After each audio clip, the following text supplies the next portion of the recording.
Hey, Megan, how are you doing? It's been a long time since we last spoke. I was just wondering if you were well. Carl? Yeah, it really has been a long time. I'm fine. I'm doing much better without you. So, what do you want? You've got a lot of nerve talking to me after everything you did. It's already been months since you left, and you suddenly want to have a chat? Just to let you know, I'm not interested in catching up or making up with you. I just want to know how you've been recently, that's all. You don't have to be so defensive. You must be feeling lonely living all by yourself in that house without me, right? You can't have completely forgotten about me already. Lonely? That's a great joke. I stopped feeling lonely 3 seconds after you walked out the door. Honestly, I felt more angry and sad. But it's already been months. I'm not sad about you anymore. I'm disappointed and still angry enough to not want to have anything to do with you, but otherwise, I'm doing really well. I'm grateful to our lawyers that our divorce went so smoothly and that it was all over so quickly. Thanks to that, I didn't have to meet you in court as often as I expected. Alright, I'm kinda shocked. I thought that you would still feel something for me. I mean, it's only been 6 months, you know? You can't have gotten over me that quickly, can you? I kinda feel like we've really grown apart. I feel like there's a massive distance between us now.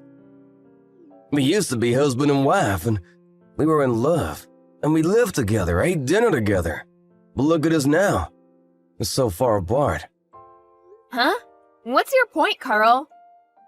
I told you that I'm not interested in talking to you. That includes getting nostalgic about how things used to be. And what do you expect? I don't know where you're living right now, but of course we're far apart, physically and emotionally. We're divorced, and we're never going to see each other ever again. We're complete strangers now. You're no different to any stranger I pass on the street.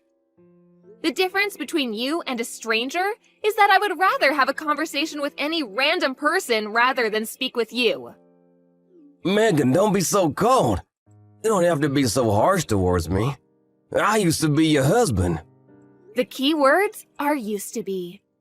That was until you won the lottery and suddenly started acting like you were better than me.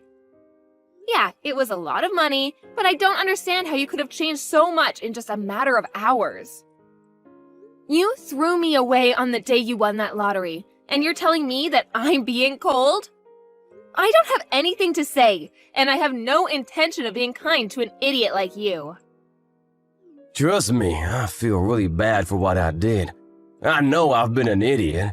That's why I messaged you today. I did something terrible, but I wish you could just talk to me. I'm really sorry. I hurt your feelings. I thought about what I did since then, and I've reflected on my actions. I regret ever doing something so stupid and impulsive. I should have been more rational when we were talking about the winnings, and shouldn't have reacted like that. No, I should have listened to what you said more carefully. You were being so reasonable about what to do with the money, and I wrecked our marriage because I was so selfish. I regret all of that and more. The fact that you're saying that now means you're in the situation I predicted you'd end up in all those months ago, right? I hate to rub it in, but I told you so. I can't believe it took you so long to realize how wrong you were. I could see it coming from a mile away, but I guess you just had to experience it firsthand. I know, I was stupid and I'm sorry. I finally realized that you warned me that this would happen for my sake. I was too blinded by the money to understand that you were only thinking of me. I wish I could go back in time and change everything, but I can't. I was so stupid and I regret it all. Yeah, you were so stupid. And horrible, too. I get that winning $3 million was a big deal. It's a lot of money, and it's not every day that such a large amount of money comes into hand.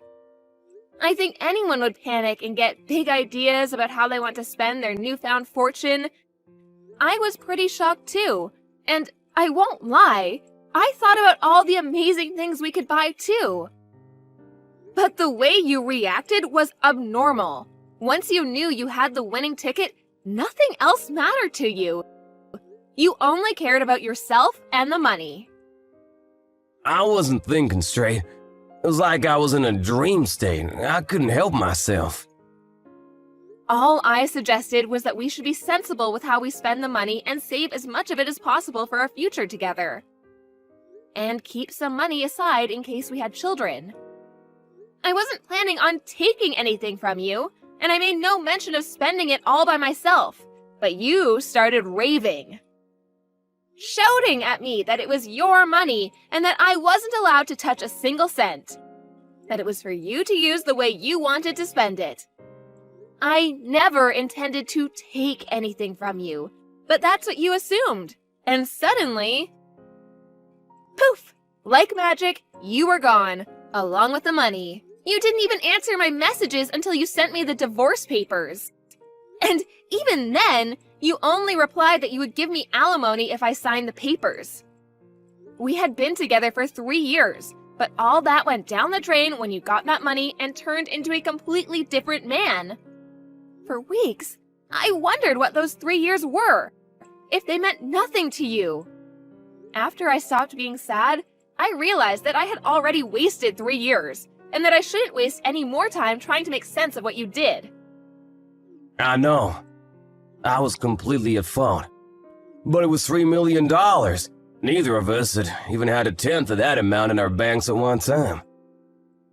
You can imagine why I went so crazy, can't you? Yeah, it's a lot of money, but that doesn't excuse your behavior. You ranted at me that my parents might come and beg you for money because they're so poor and that you couldn't trust anyone anymore. You were insulting me and my family with every word you said. Because you had all this money, you had this ridiculous idea that you were better than all of us. I never knew you could be so hurtful and obnoxious, and I was shocked that you could change so easily because of some money. I don't know what got into me. I don't really know why I said any of that. Well, I didn't mean it, you know that, don't you? I regret everything I did and said after that.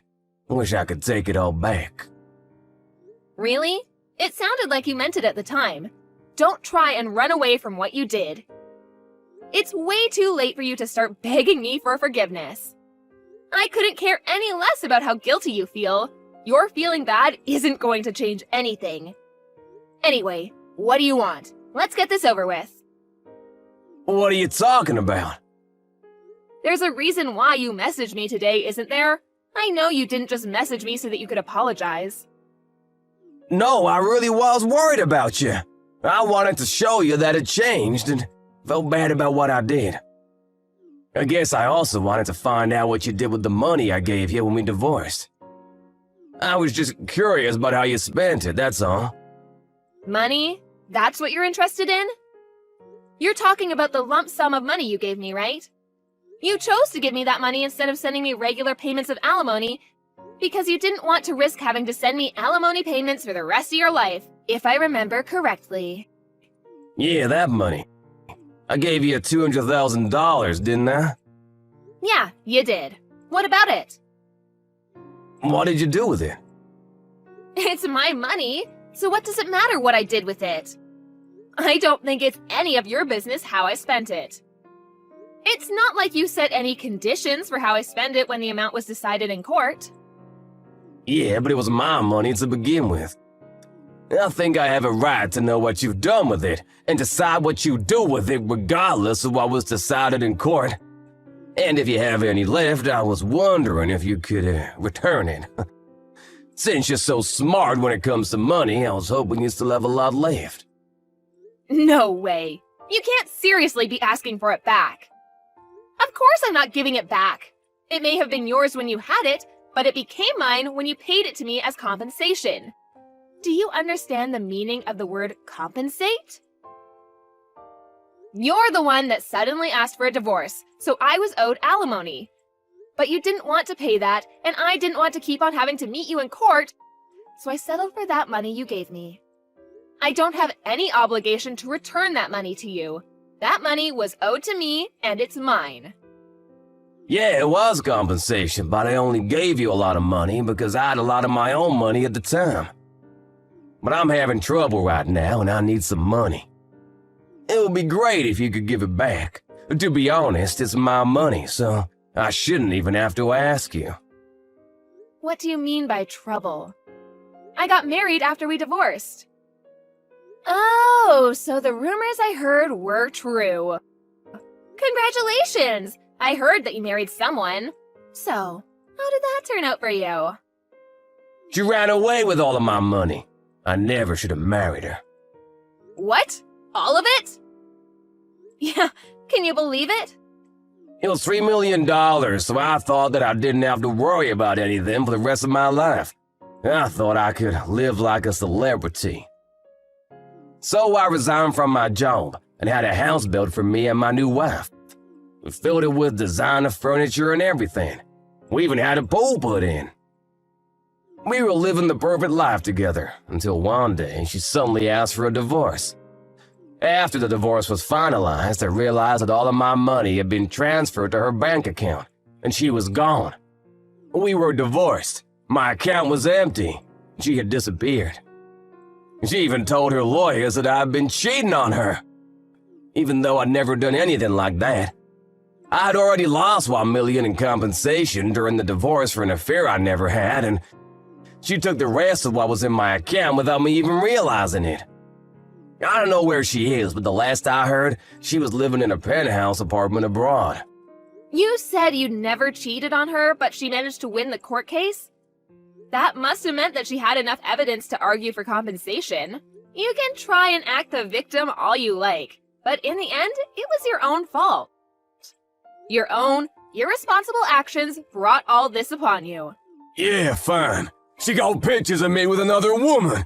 But how is it fair that she gets $1 million in the divorce? It's my money! So you did cheat on her after all. You're a pathetic excuse for a husband. Yeah, alright. Say all you like. Anyway, that's not my point. I've explained why I need the money. Can you give me back the money I gave you? I need it right now. My ex-wife got the house in the divorce too, so I don't have anywhere to live. She's not even using it. She's abroad. But the woman put it out for sale. I was kicked out of my own house so that she could sell it and take more money from me. Megan, you're still living at the same place we lived in when we were married, right? Can we live together again? Excuse me? Are you asking if you can move in with me? Let's just forget about everything that happened in the past and live together. I want us to start over. I'll be a better husband this time. Even if we don't have the $3 million, I know that we can be happy together. I still love you. We can work through this together. I swear I'll make you happy this time. No way. You must be out of your mind. It's disgusting how you think you can slither your way back into my life again. We're over, and we're never getting back together. Ever. The divorce was finalized, and I'm free of you. I don't have anything else to say to you. Plus, I've already moved out of that house and sold it. I'm living somewhere else. Well, you moved out. Where are you living now? Are you still close by? I'm not giving you the details of where, but I'll tell you a bit about it. Thanks to the compensation I got from you, I was able to buy some pretty reasonable shares. I had to be patient, but it went really well. I managed to earn a profit from it. You bought shares? I never knew that you knew how to do that kind of stuff. Why didn't you tell me when I had the $3 million? We could have made an even bigger fortune. Don't be stupid, Carl. It was beginner's luck. And of course, I didn't put the entire $200,000 you gave me into buying shares. I invested a reasonable amount and got lucky. Once I made a decent profit, I backed out and put all the money I made into a savings account. Right now, I'm working full-time and using the money I've saved up to live a little more luxuriously. I buy organic and I spend money on the things I love and enjoy. But I still have money saved for a rainy day. Thanks to that, I was able to get a penthouse apartment in a really lovely area. It's not filled with designer furniture, so it might not be as fancy as the place you had, but it's home. I realized early on that it was dangerous to impulse buy when you have so much money at your fingertips, so I try and only buy what I need or really want. I'm doing really well at work too. So, everything's going perfectly. Smooth sailing. I was being serious when I said I was doing better without you. Honestly, I'm grateful that you won that lottery, and I'm glad you told me you wanted a divorce when you did. If you hadn't, I would have been stuck with you. You living in a penthouse apartment too? You're kidding! I never imagined that you would end up being so successful. It's only been 6 months since we divorced. But that's my money you're standing on. You and my other exes, you're both living in luxury thanks to me. It's money we were owed. I don't know what to say about that money she took from your account. Except maybe that it was just karma coming around to bite you in the ass. By the way, how much money do you have saved right now? About $200? You can't be serious. You're turning 36 this year, aren't you? You don't have a place to live, you're unemployed, and you only have $200 saved? I would sympathize, but I know that it's all your own fault. What are you planning to do from now on? I was just kicked out of my own house last week. I haven't been able to find a job yet. I thought that I could sell the house, but my other ex got it in the divorce, so I don't have anything worth selling. I already failed one job interview, and I didn't know what else to do, so I decided to message you, hoping that you could help me. What about your parents? Why don't you ask them to let you stay with them while you find a place of your own? And a job. Some idiots in my parents' neighborhood found out that I won $3 million and started harassing my parents. Most of it was really childish, you know, throwing toilet paper around, but they were getting death threats in the mail and stuff too. Some magazines were asking for interviews nonstop. My parents ended up moving away and they cut ties with me. I need your help, Megan. I don't have anyone else. You're the idiot, Carl. That's the main reason why I warned you about bragging about your win to everyone. Just because you won $3 million doesn't make you better than everyone else. I told you that you shouldn't get carried away, didn't I? But you didn't listen, and you lost a lot of friends and made a lot of enemies in the process. I know, I regret a lot of what I did. I regret not listening to you the most, because none of this would have happened if I just did as you said. That's why I want to get back together again. I need you to keep me in check. Sorry, Carl, but I'm not interested in being your babysitter. We're never getting back together. There's not even a 1% chance of it happening. Why not? I'm not asking you to be my babysitter. I want us to be husband and wife again. We didn't get divorced because we stopped loving each other. You still love me, don't you? We can get back together again. You must be joking.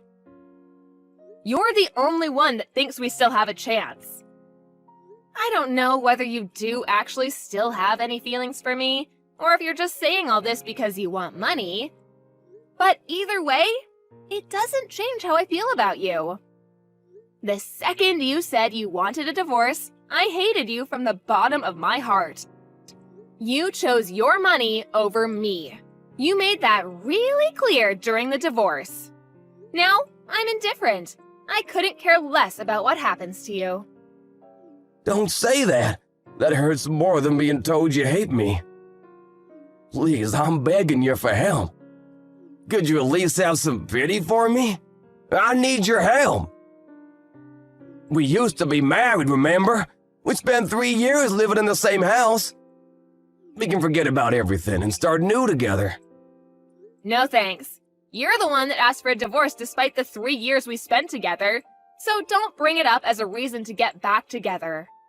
Then could you at least lend me some money? That's all I asked for. You said you've got money saved up. You can spare some, can't you? You made that money because of the money I gave you. You owe me. Come on. I don't even have a place to live. I'm begging you, Megan. Help me out. I don't have anyone else to turn to. I don't have any obligation to help you. You won $3 million and you told me that you didn't trust me with your money, saying that I might waste it all on shopping sprees. Only God knows where you got the idea that I would do that. You said you wanted to spend it how you liked and demanded I sign the divorce papers. And you left, taking all your money with you. Well, I'm telling you now that I'm free to spend the money I have however I like, including the money I got as compensation. I don't have a single cent to give you. Then what am I supposed to do? The reason why you have so much money right now is because of the money I gave you. Don't you feel any gratitude towards me? You could at least give something back as thanks. It's not fair that you're living in a penthouse apartment and have money saved and still have a job. I don't have anything. How can I accept that? Why should I care whether you accept it or not? You were living in a house filled with designer items and lived the celebrity life for a few months, didn't you? I hear that your new wife was quite beautiful, too. You didn't have to work and spent your days relaxing, sleeping, and eating, I guess. Do you remember what you told me when you left me? You said that you were rich and that you deserved better than a boring old woman like me. Even though we're the same age. Even though you would be just as boring without that money. You said that you were going to find someone younger and prettier. Someone that would suit your newfound fortune. Did you think I would forget that you said that? I don't remember saying anything like that at all. But I'm sorry, I really am. I wasn't myself then. I didn't think that at all. I've never thought anything like that. You didn't think I was being serious, did you? Ever since we got divorced, I've been thinking about you. I just want to get back together. I realized after spending a few months living with my other wife that the only one for me was you. I need you, Megan. Really? You need me? Thanks. I'm so flattered. Is that all you have to say? I'm begging you here. Just listen to what I have to say, please. Can't you be a little interested just for a minute? I just need $1,000, that's all. I won't ask for any more than that. I'll pay you back. Megan, are you listening to me? If I have $1,000, I can buy lottery tickets again. I'll win a fortune, and I'll be able to give you all the money you want. You've got to be kidding. I guess it's true that money drives people crazy. You hear a lot in the news about how people spent their winnings on something ridiculous, but I think you've outdone all of them. I've never heard of anyone that had to beg their ex for money to bet their chances on a second win. If you think that's the way out of your problems, then there's no helping you. What do you mean there's no helping me? You can help me. I just need money. We can fix everything if we get back together and help each other through this. I want to start over with you. I love you. Don't you love me back? Don't you feel sorry for me?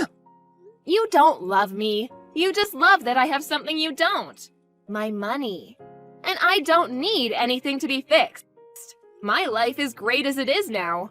It's not perfect yet, but you're not the one that will make it perfect. You need to learn to fix your behavior and fix your problems yourself. Don't bother me anymore. I do love you. I only have you. Give me back my money. It's not yours. I made this money because of the decisions I made.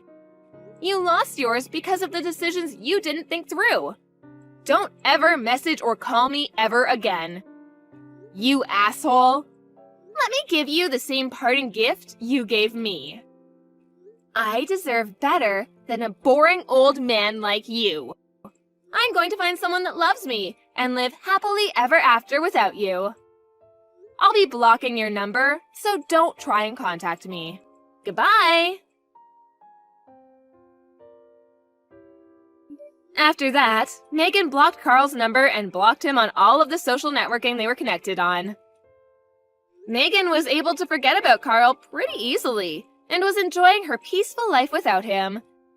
She was living her ideal life, focusing on her career and coming home to the apartment she had taken care to furnish with things she loved. Carl, however, had used up what remained of his savings and still couldn't pass an interview because of his obvious lack of work ethic. He didn't change his attitude and blamed the interviewers for not passing him. As a result, he started borrowing money from loan sharks.